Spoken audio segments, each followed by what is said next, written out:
ఒరే ఒరే, ఏం దేవుడురా, ఏం దేవుడురా, ఎప్పుడురా మీరు బాగుపడేది, మీరు బాగుపడేది ఎప్పుడురా, మీ జీవితాలు బాగుపడేది? మాయ్ ఏం దేవుడే పిచ్చిదానా, ఎప్పుడే మీరు బాగుపడేదమ్మా? మీ బతుకులు చూస్తానే ఉన్నాను సంవత్సరాలుగా, మీ బతుకులు అంతే తెల్లారుతున్నాయి. ఏం దేవుడురా, ఏదిరా మీ జీవితాలు బాగుపడింది? ఏదిరా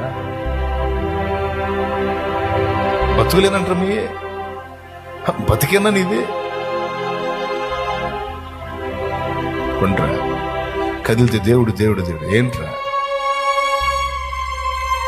మీకంటే 7 వెనకలు వచ్చారు వాళ్ళు, ఎట్లున్నారు చూడండి. మీ బతుకులు చూడండి రా. ఓకే, తగులుతాయి మాటలు నొప్పి, నోటి మాటలు నొప్పి. ఏం చేయగలవు? ఏం చేయలేవు. పరిస్థితులు అట్టు ఉన్నాయి. తలదించుకోవటం తప్ప ఏం చేస్తావు? మాటలు తింటాం తప్ప ఏం చేయలేవు. వింటాం, బాగా గాయపడేటట్టు మాట్లాడితే పక్క పోయి ఏడ్చుకోవటం, కళ్ళు తుడుచుకొని ఆయనకి వెళ్ళి చూసి నీకే స్తోత్రం తండ్రి. ఇప్పుడు ఏడుపు తప్ప, ఏడిచి నీ వైపు చూడటం తప్ప ఇప్పుడు నేనేం చేసే పొజిషన్లో లేను. ఏం చేసినా నాకు డోంట్ వరీ. నీ సుదీర్ఘ నిరీక్షణ, నీ ఓర్పుని, సహనాన్ని ఆయన మౌనంగా కనిపెడుతున్నాడు.